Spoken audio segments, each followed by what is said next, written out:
بسم اللہ الرحمن الرحیم ایاک نعبد و ایاک نستعین. جام کمال صاحب، میرے فیڈرل منسٹرز اور provincial ministers, senators, MPs, میں آج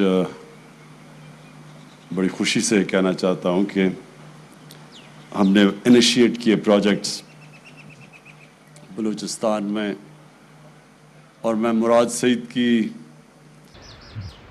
جو اس نے کہا کہ 15 سالوں میں 1100 کلومیٹرز کے منصوبے سڑکوں کے بنے تھے، اور انہوں نے پھر کہا کہ ہمارے 2.5 سالوں میں 3,300 کلومیٹر کے سڑکوں کے منصوبے بھی بن گئے اور کام بھی شروع ہو گیا.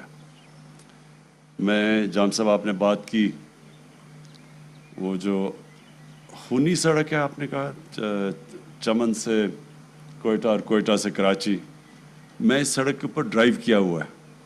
میں ڈرائیو کر کے گیا ہوں یہاں سے کراچی، تو مجھے بڑی اچھی طرح اندازہ ہے کہ وہ سڑک کتنی خطرناک ہے.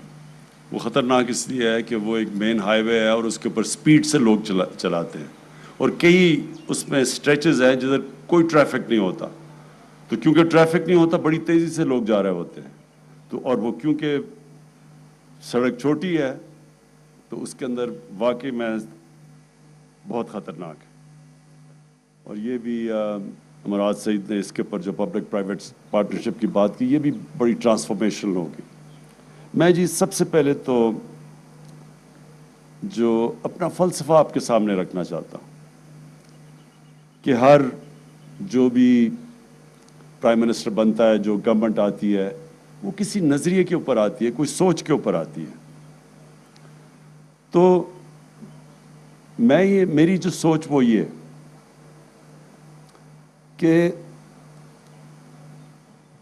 سب کامیابی، عزت اللہ کی طرف سے آتی ہے. اللہ اس کو عزت اور کامیابی دیتا ہے جو اللہ کی مخلوق کے لیے کچھ کرتا ہے. یہ جب سے اللہ نے دنیا بنائی ہے، یہ اس کے یہ اصول ہیں. یہ ضروری نہیں کہ وہ مسلمان ہی ہو. گنگا رام، ہم بڑے ہو رہے تھے تو گنگا رام ایک ہاسپٹل تھا، ساری دنیا اس کی تعریف کرتی تھی گنگا رام کی، کہ اس نے ایک لاہور میں اتنا ہاسپٹل بنایا، ایک اپنے پیسے سے بنایا، گورنمنٹ کا ہاسپٹل نہیں تھا. تو جب تک رہے گی لاہور میں گنگا رام کا نام یاد رہے گا، مسلمان نہیں تھا وہ. تو جو دنیا کے اندر بھی، دنیا کی تاریخ آپ اٹھا کے دیکھ لیں، دنیا کبھی پیسے والے لوگوں کو، بڑے بڑے بادشاہوں کو یاد نہیں کرتی. دنیا ان لوگوں کو یاد کرتی ہے جو انسانیت کے لیے کچھ کر کے جاتے ہیں. لہٰذا آج بھی آپ جو بڑے بڑے ہمارے صوفی حضرات جنہوں نے اصل میں اسلام لے کے آئے تھے بر صغیر میں، آج بھی آپ چلے جائیں ان کے مزاروں کے اوپر، آج بھی لوگ جا کے فاتحہ پڑھتے ہیں، دعائیں دیتے ہیں، پیار کرتے ہیں ان سے، کئی 100 سال کے بعد بھی. کیونکہ وہ جو جتنے بھی صوفی حضرات تھے، بڑے انسان تھے، اپنی ذات کے لیے نہیں تھے، وہ انسانوں کے لیے، انسانیت کے لیے، دکھی انسانیت کے لیے وہ ان کے پاس لوگ جاتے تھے، ان کے مسئلے حل کرتے تھے. تو میں ہماری جب گورنمنٹ 2013 میں پختونخوا میں آئی، پختونخوا کا سب سے برا حال تھا. جو ساری وار آن ٹیرر کا نقصان ہوا تھا وہ قبائلی علاقے میں اور پختونخوا میں نقصان ہوا تھا. سب سے زیادہ کیجولٹیز، دہشت گردی وہاں تھی، اور وہاں لا اینڈ آرڈر کا یہ صورتحال تھی کہ تقریباً 500 پولیس والے شہید ہو چکے تھے، اور پولیس ڈیمورلائز تھی بالکل. اور کیونکہ وہ ایک ہی بزنس چل رہی تھی، باقی بزنسز بند ہو گئی تھیں، اور وہ بزنس یہ تھی کہ لوگوں کو وہ پکڑتے تھے، اغوا کرتے تھے، اور پھر پیسے دے کے لوگوں کو چھوڑتے تھے. تو پیسے والے لوگ پشاور سے اسلام آباد آ گئے تھے. تو مجھے یاد ہے 3 سال مجھے سننا پڑا، 3-4 سال تقریباً، جو باہر سے ہمارے مخالف سیاستدان وہاں جاتے تھے، کہتے کدھر ہے نیا پاکستان، کدھر ہے نیا پختونخوا؟ ہر جگہ جو اس وقت کا پرائم منسٹر تھا وہ جا کے تقریریں کرتا تھا کہ بڑے وعدے کیے تھے نیا پاکستان اور نیا پختونخوا، کدھر ہے وہ؟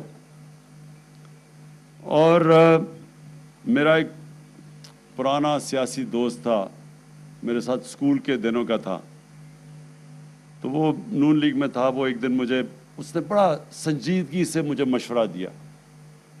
کہتا دیکھو آپ اس باری پنجاب پہ کانسنٹریٹ کرو، کیونکہ پختونخوا میں تو اب آپ کی کوئی چانس نہیں ہے.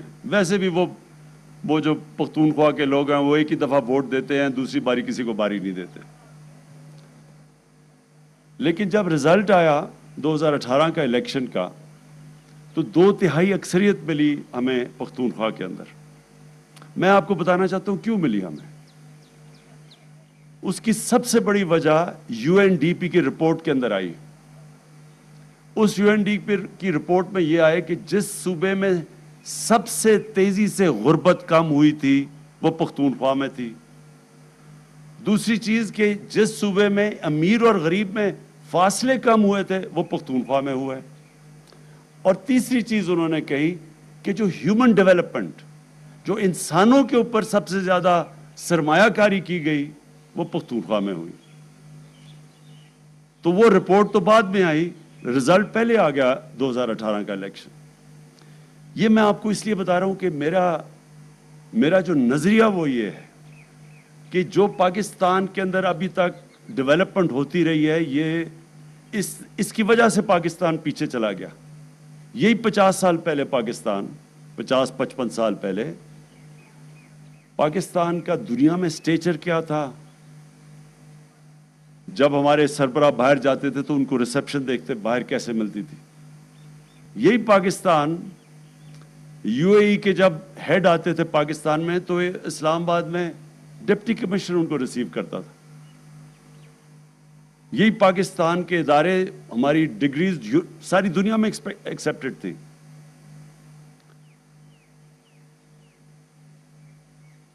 اور یہی پاکستان آہستہ آہستہ ہم نے دیکھا کہ پیچھے چلا گیا. ایک وقت یہ تھا، مجھے یاد ہے میری کانوں میں نے سنا ہوا ہے کہ جب بنگلہ دیش بنا تو ہمیں تو بڑی تکلیف تھی، لیکن میں نے لاہور کے بڑے بڑے ڈرائنگز میں سنا کہ جی یہ شکر ہے بوجھ اترا ہمارے اوپر سے، اتنا بڑا جو بوجھ پڑا ہوا تھا، سائیکلون آتا ہے تو ہمیں وہاں پیسے دینے پڑتے ہیں ایسٹ پاکستان.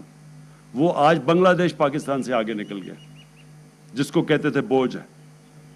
تو آپ اگر میرے سے پوچھیں تو کیا وجہ تھی اس کی وجہ یہ تھی کہ ایک اور UNDP کی رپورٹ میں آیا ہے کہ ایلیٹ کیپچر ہے پاکستان میں. ایک چھوٹا سا ایلیٹ ملک کے وسائل کے اوپر قبضے کر کے بیٹھا ہوا ہے. ڈیولپمنٹ بھی جو ہوتی ہے وہ ساری جو طاقتور ہے وہ کھینچ لیتا ہے ڈیولپمنٹ. چھوٹے صوبے بھی پیچھے رہ جاتے ہیں، وہ علاقے جن کے پاس انفلوئنس نہیں ہے وہ بھی پیچھے چلے جاتے ہیں، اور غریب ہوتا جاتا ہے. اور چھوٹا سا طبقہ وہ آج اس کے پاس پیسہ ہے جو کہ بڑے بڑے امیر ترین ملک بھی ان کا مقابلہ نہیں کر سکتے.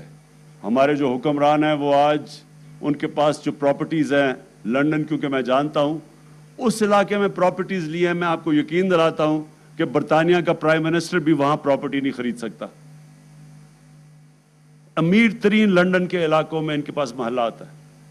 تو وہ طبقہ امیر ہو گیا اور باقی کام پیچھے چلی گئی، ملک بھی پیچھے چلا گیا.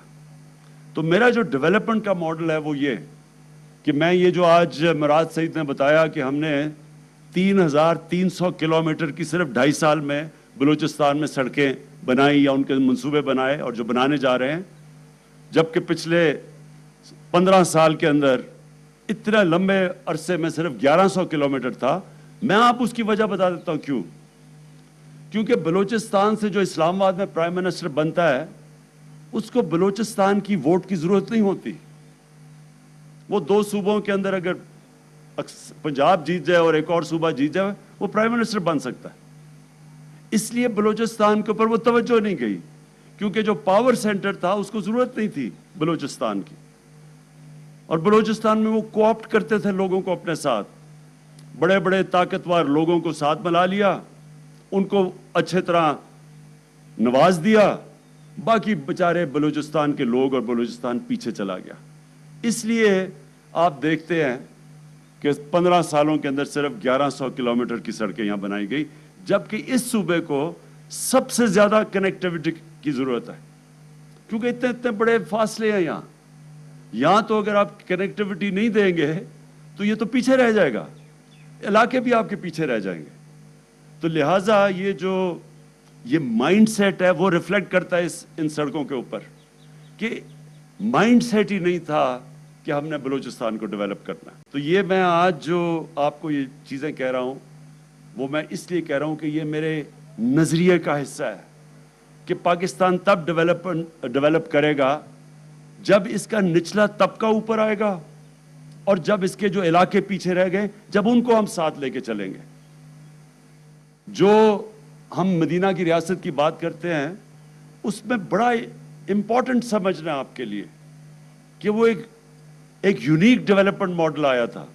ان دنوں میں تو بادشاہ تھی، بادشاہ جو تھا اس کے ارد گرد لوگ امیر ترین ہوتے تھے، باقی رایا غریب ہوتی تھی، ساری دنیا میں یہی تھا۔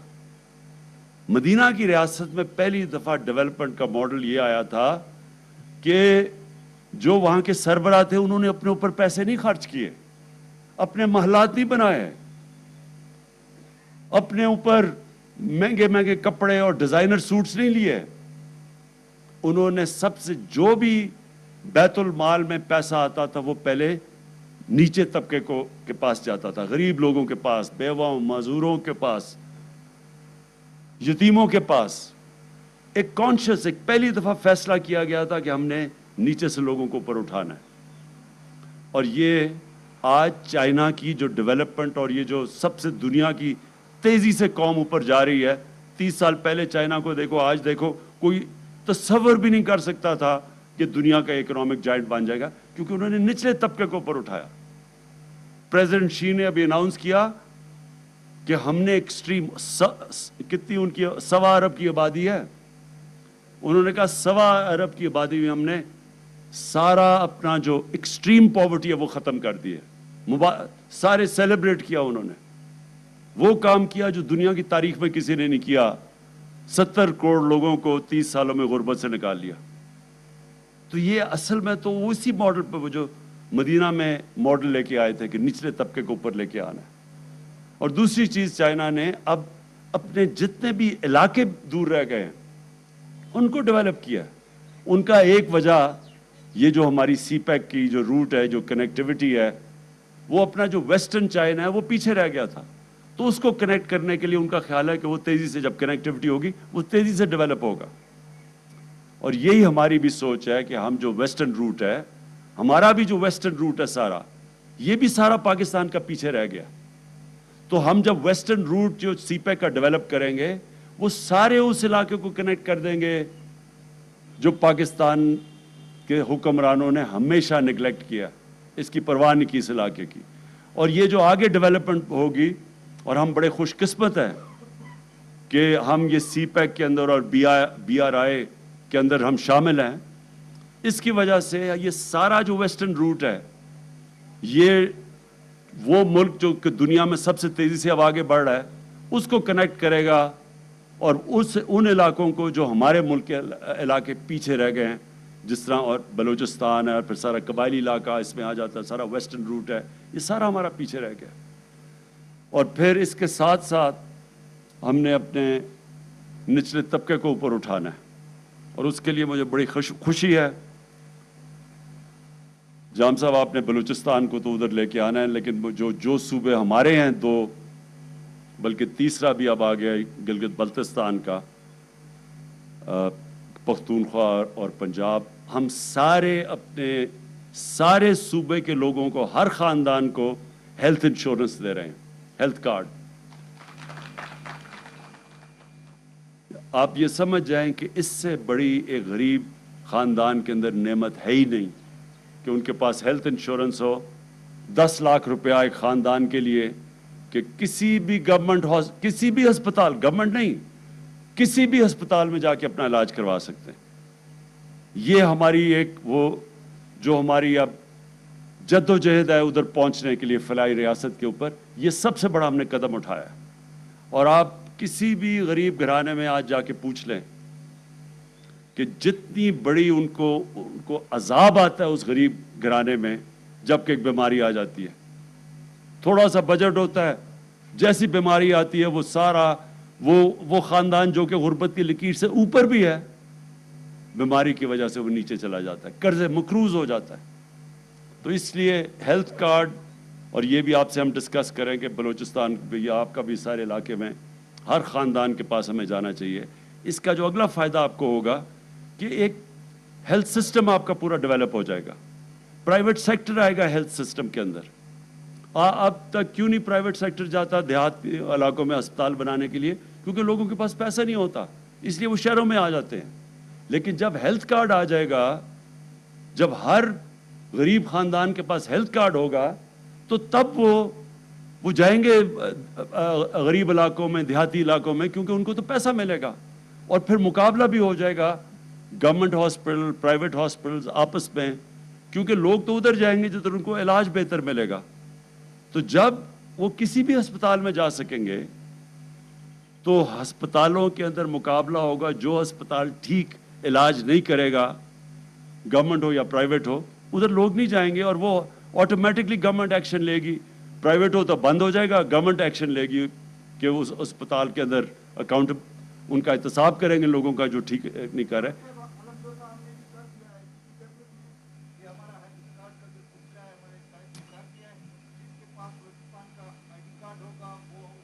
زبردست، یہ میں جان صاحب آپ کو مبارک دیتا ہوں. خیر ہماری کولیشن گورنمنٹ ہے، میں آپ کو مبارک دیتا ہوں، یہ زبردست کام کیا آپ نے. اب دوسری چیز پہ ہم آئے ہیں، وہ ہے کسان کارڈ. اب یہ پنجاب پھر آ گیا سب سے. پنجاب اب کسان کارڈ لے آیا ہے، سارے کسانوں کو رجسٹر کر رہا ہے. اور زیادہ تر 97% آپ کو پتہ ہے کسان پاکستان میں چھوٹے، جن کے پاس چھوٹے لینڈ ہولڈنگ ہوتی ہے، زمین تھوڑی سی ہوتی ہے، تو ان کو اب ہم کسان کارڈ لے کے آ رہے ہیں، رجسٹر کر رہے ہیں، کسان کارڈ دے رہے ہیں. ڈائریکٹ سبسڈی ان کو دیں گے. ابھی تک جو ہم سبسڈی کرتے ہیں وہ ڈائریکٹ نہیں ہوتی، وہ طاقتور زیادہ وہ لے جاتا ہے بجائے کہ وہ غریب لے کے جائے. تو اب ان کو ڈائریکٹ سبسڈائز کریں گے، کھادوں میں، کیڑے ماری دوائیوں میں، اور وہ بیج کے اندر ان کو ہم سبسڈائز کریں گے، تاکہ ہم اپنے کسان کو اٹھائیں گے. کہ ابھی تک بدقسمتی سے جو ہمارا چھوٹا کسان ہے اس کے لیے تو کبھی کسی نے کچھ نہیں کیا. جو بھی فائدے ہوتے تھے وہ بڑے کسان لے جاتے تھے. تو جب چھوٹا کسان اٹھے گا، اس کی پروڈکٹیوٹی بڑھے گی، سارے ملک میں خوشحالی آئے گی، غربت بھی کم ہوگی. چائنا نے بھی یہ کیا تھا، انہوں نے جب غربت کم کی تھی تو وہ سب سے پہلے چھوٹے کسانوں کے پاس گئے تھے، ان کو انہوں نے اوپر اٹھایا تھا. اور پھر ہمارے انشاءاللہ جو ہمارے انیشیٹو اب احساس کا ہم ایک لے کے آ رہے ہیں، سارے پاکستان میں ہم اب میپ کر رہے ہیں، 80% ہم کر چکے ہیں کہ جتنے ہاؤس ہولڈس کا ہمیں پتہ چل جائے گا ایگزیکٹلی کدھر غربت ہے، کتنے گھرانوں میں غربت کی لکیر سے نیچے ہیں، کتنے اوپر ہیں، کتنے پاس کیا ارننگز ہیں. جب ہمارے پاس یہ پورا ڈیٹا ہو جائے گا تو اب یہ جو پرانا زمانہ ہے نا، مثلا ہم سبسڈی دیتے ہیں گندم کے اوپر، وہ عمران خان کو بھی وہی پیسے پہ گندم ملتی ہے، غریب آدمی کو بھی وہی ملتی ہے. یہ بالکل ایک برا سسٹم ہے. بہتر سسٹم یہ ہے کہ ہم ڈائریکٹ سبسڈائز غریب کو کریں، بلکہ اس کو اس سے بھی سستی گندم دیں، لیکن میں پوری قیمت ادا کروں. تو یہ سسٹم یہ ہم انشاءاللہ یہ پاکستان میں پہلی دفعہ آئے گا، ڈائریکٹ سبسڈی کا سسٹم.